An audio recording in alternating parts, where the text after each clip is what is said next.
This is the real-time rows. And they're asking us for the ratio of the circumference of the bigger circle to the circumference of the smaller circle. Well, let's do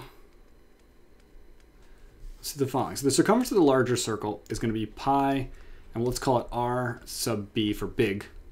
Big radius, it's 2 pi r. And the ratio of the smaller circle is 2 pi r, but it's rs this time for the small circle. Right, so let's, now we need to parameterize this picture. So let's say the radius of the smaller circle, let's call that x.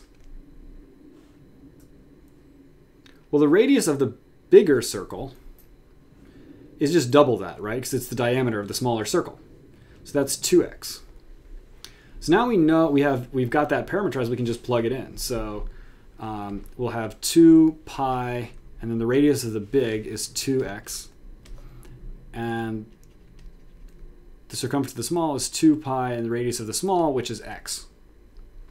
We still don't know the measure of these. You could just plug in a number if you want, but I chose to use x. But now we can cancel out a bunch of stuff. So 2 pi's cancel out, the x's cancel out, and what we're left with is actually just 2. And that will be the ratio of the circumference. Which is unsurprising, right? So if we double the radius, you double the circumference. They're both one-dimensional figures, right? So if the circle gets twice as wide, it's twice as far around. Makes sense?